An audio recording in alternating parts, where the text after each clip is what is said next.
Good evening friends, once again आपका बहुत बहुत स्वागत है मेरे इस चैनल पे।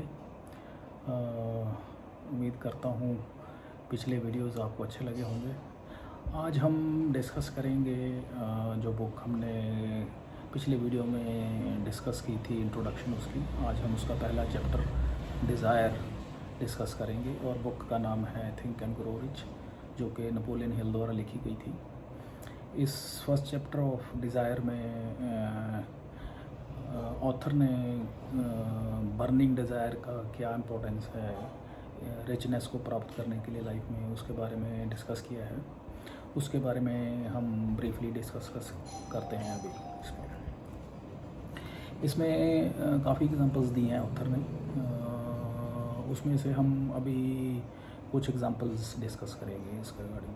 पहली एग्जांपल ऑथर ने डिस्कस की है एडविन बार्नेस की, जो कि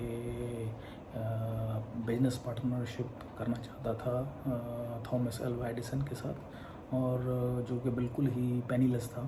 बट उसके पास एक बर्निंग डिज़ायर थी कि वो करेगा ही करेगा और करना चाहता है बिजनेस पार्टनरशिप एडिसन के साथ। और वो एक गुड्स ट्रेन में छुपते छुपाते एडिसन के घर तक पहुंचा पहले, फर्स्ट ऑफ ऑल। सेकेंडली, उसने जब वो एडिसन के सामने पेश हुआ तो उसने उसको यही नहीं बोला कि वो उसके अंडर काम करना चाहता है या उसका एम्प्लॉई बनना चाहता है, बल्कि उसने उसको सीधा डायरेक्टली कहा कि मैं उसके साथ बिजनेस पार्टनरशिप करना चाहता हूँ। और ये उसने बड़ा विद स्ट्रॉन्ग कन्विक्शन बोला, विद स्ट्रॉन्ग कॉन्फिडेंस बोला। और ये इसलिए था क्योंकि उसमें एक बर्निंग डिज़ायर थी कि वो एक काम करना ही करना है उसने। और ये बर्निंग डिज़ायर जो थी, उसकी विश नहीं थी, उसकी कोई एक यू कैन से होप नहीं थी। There is a difference between hope, wish and burning desire. So ये बर्निंग डिज़ायर को एग्जीक्यूट होने में या इसको फुलफ़िल होने में 5 साल लगे, और 5 साल के बाद उसकी ये डिज़ायर पूरी हुई और वो एक बिजनेस पार्टनरशिप उसने जो उसका एक विश थी वो पूरी हो सकी एल्वा एडिसन के साथ। और इसके लिए उसने बार्नेस ने अपने पीछे कोई भी अपने लिए कोई भी अपने लिए पीछे कोई भी जिसे कहते हैं मौका नहीं छोड़ा कि पीछे मुड़ सके। उसके लिए एक एग्जांपल दी है कि he has burned all the bridges behind him completely.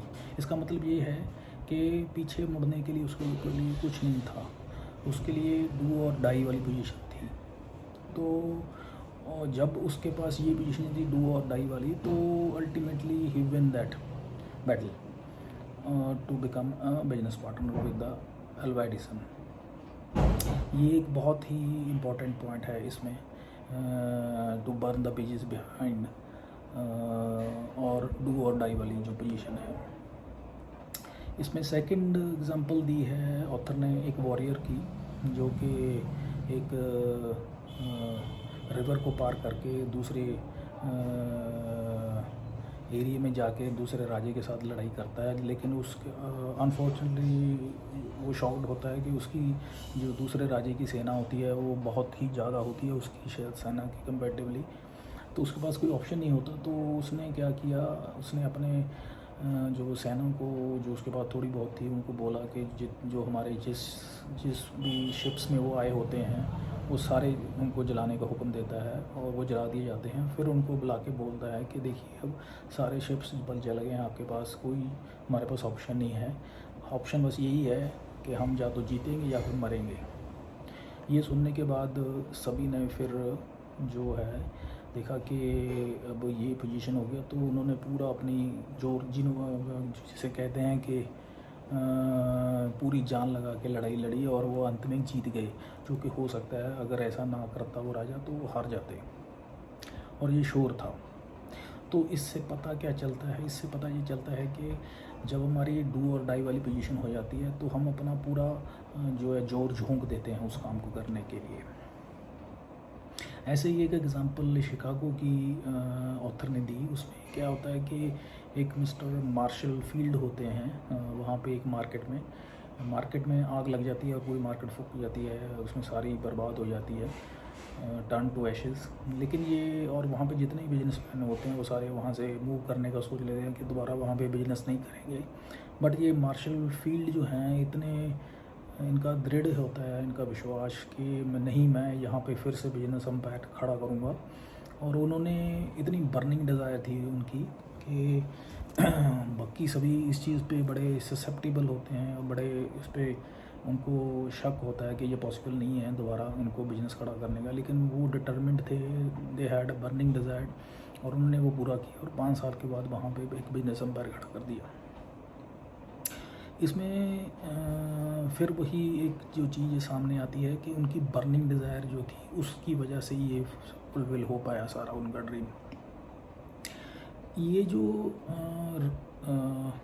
Richness को प्राप्त करने के लिए जो ऑथर के अकॉर्डिंगली 6 स्टेप्स उन्होंने बताए हैं, ये स्टेप्स क्या हैं उनको एक एक करके हम डिस्कस करते हैं। पहला स्टेप है ऑथर के अकॉर्डिंगली, अगर आप रिचनेस ज़िंदगी में पाना चाहते हैं, पहला स्टेप है कि जो भी आप रिचनेस फॉर एग्ज़ाम्पल आप मनी चाहते हैं तो वो पहले डिसाइड करिए कि कितनी चाहते हैं। आप ये नहीं कह सकते कि मैं अमीर बनना चाहता हूँ। अमीर बनना चाहते हो इस वीक स्टेटमेंट, जस्ट डिसाइड कि आप कितना चाहते हैं, 10 करोड़, 100 करोड़, 500 करोड़, कितना चाहते हैं लाइफ में। Make it a specific, you should be a specific in your statement कि मुझे इतने करोड़ या इतने लाख या इतने हज़ार चाहिए। दूसरा पॉइंट इसमें वो क्या कहते हैं, you should what you will give in return to that. आप उसके एवज में उसके in return of that what you will give to the society as a service. जब आपको ये मनी मिलेगी तो उसके बदले में आप सर्विस क्या प्रोवाइड करेंगे सोसाइटी को, because there is a law of nature, every action has a reaction. आपको कुछ ना कुछ अगर मिलता है तो उसके बदले में आपको कुछ ना कुछ देना पड़ेगा। थर्ड स्टेप होता है कि इसमें आप ये जो आपका चाहते हैं मनी, ये आप कब तक चाहते हैं, by which date, by which month और विच ईयर आप ये चाहते हैं। You should be very specific about that. ऐसा नहीं है कि मुझे चाहिए लेकिन कब तक चाहिए पता नहीं, ऐसे नहीं चलेगा। आपको बताना पड़ेगा, आपको स्पेसिफाई करना पड़ेगा कि आप ये कब तक चाहते हैं। और इसके लिए फोर्थ पॉइंट है कि you have to make a plan for achieving that desired amount. You should make a plan so as to execute that, ताकि उसको आप एग्जीक्यूट कर सकें। उसके लिए प्रॉपर प्लानिंग आपको बनानी पड़ेगी, एक्शन प्लान करना पड़ेगा। और फिर उसके बाद फिफ्थ पॉइंट है आपको एक स्टेटमेंट समरी तैयार करनी पड़ेगी। एक स्टेटमेंट समरी तैयार करनी पड़ेगी, एक कागज़ पे नोट डाउन करना पड़ेगा। और सिक्स्थ पॉइंट क्या है, उस स्टेटमेंट समरी को आप अपने पास रखेंगे और डेली उसको 2 बार दिन में पढ़ेंगे। और पढ़ने का टाइम क्या होगा, जब पहला तो है आप जब रात को सोने से पहले पढ़ेंगे और सुबह उठने के इमीडिएटली बाद पढ़ेंगे। ये स्पेसिफिक टाइम क्यों रखे गए हैं, बिकॉज इस टाइम क्या होता है कि आपका माइंड जो है अल्फ़ा स्टेट में होता है। अल्फ़ा स्टेट में का क्या मतलब है, अल्फ़ा स्टेट में जब भी आपका माइंड होता है तब मोस्ट रिसेप्टिव होता है आपका सबकॉन्शियस माइंड, जिसमें मैक्सिमम रिसेप्टिबिलिटी होती है माइंड की। और आप जो भी आप माइंड को फीड करते हैं वो उसमें इमीडिएटली चला जाता है। तो इसलिए ये 2 टाइम बहुत इम्पॉर्टेंट हैं इन स्टेटमेंट्स को रिपीट करने के लिए। इसके बाद जो ऑथर के अकॉर्डिंगली एक इम्पॉर्टेंट चीज़ है वो ये है कि one must be money conscious if you want to become a rich. क्योंकि अगर आप मनी कॉन्शियस नहीं हैं तो आप कभी भी रिच नहीं हो सकते हैं।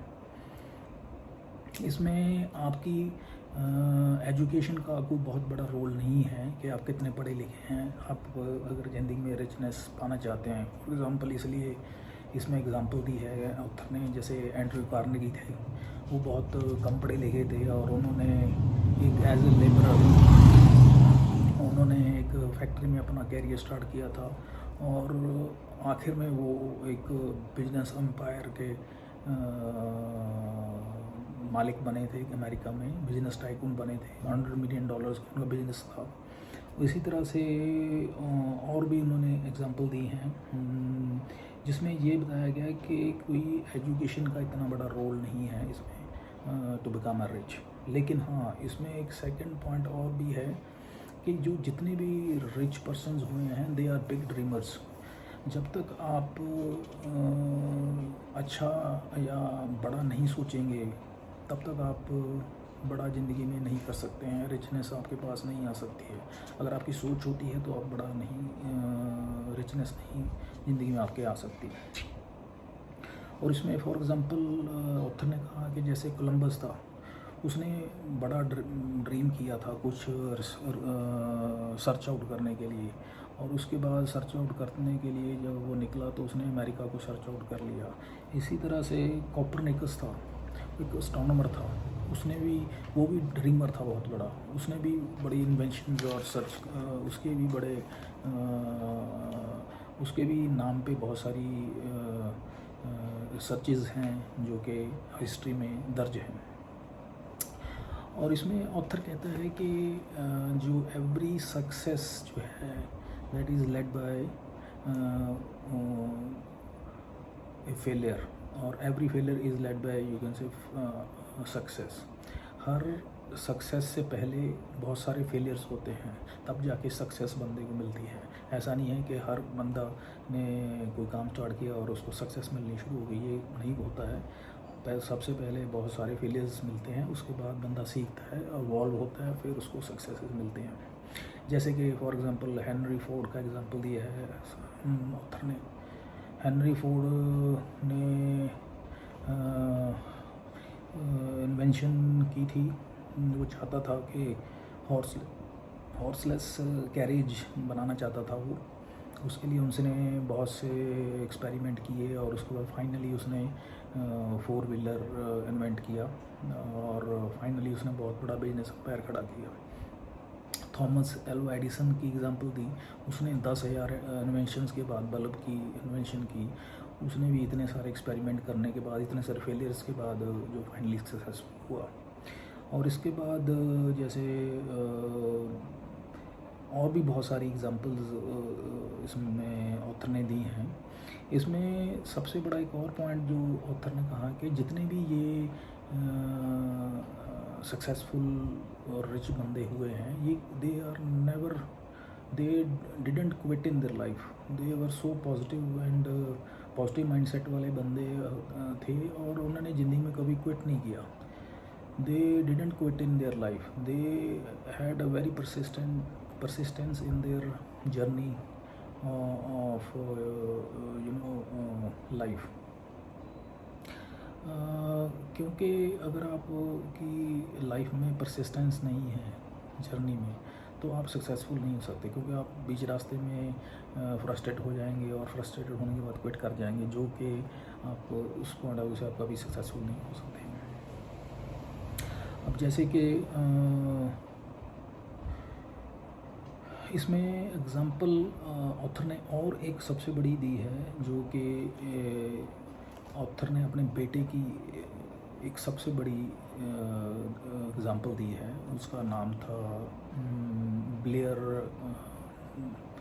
मिस्टर ब्लेयर हिल्स, जो कि पैदाइशी गूंगा और बहरा था, जो कि नेपोलियन हिल का बेटा था। लेकिन एक एक्स्ट्राऑर्डिनरी और स्ट्रेंज बात ये थी, उसके जन्मांतरू या जन्म से ही बहरा और गूंगा होने के बावजूद भी उसने उसको ऐसा माइंड का प्रोग्रामिंग किया। वो खुद भी इतना पॉजिटिव माइंडेड था नेपोलियन हिल, और उसकी बेटी की भी इतनी परवरिश इस तरीके से की, उसका माइंड इस तरह से प्रोग्राम किया कि आप इमेजिन नहीं कर सकते। जब वो अपना हाई स्कूल में गया, हाई स्कूल तक जाते जाते you can't believe that he started listening and speaking. उसने बोलना भी शुरू कर दिया और लिसन और सुनना भी शुरू कर दिया, जिसके लिए डॉक्टर तक हैरान थे कि ये कैसे पॉसिबल है, जबकि उसके ऑर्गन भी नहीं थे। हियरिंग मतलब जो अंदर ईयर के अंदर ऑर्गन होने चाहिए, स्पोर्टिंग ऑर्गन्स, जब उनकी एक्सरे की गई तो देखा गया कि वो ऑर्गन नहीं है, फिर भी वो सुन पा रहे थे। ये उनके लिए बड़ा सरप्राइजिंग था।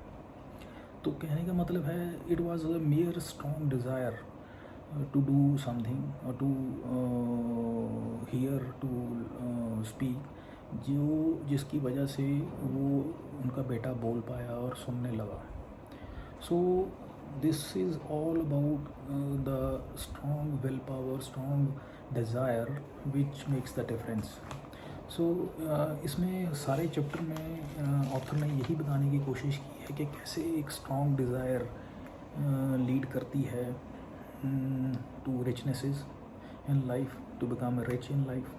अगर स्ट्रॉन्ग डिज़ायर नहीं है तो आप रिचनेस की नहीं सोच सकते. अगर strong desire along with persistence, along with planning and execution है, then it will lead to success. Success will be your richness in your life. This is all about this chapter. I hope you have enjoyed it.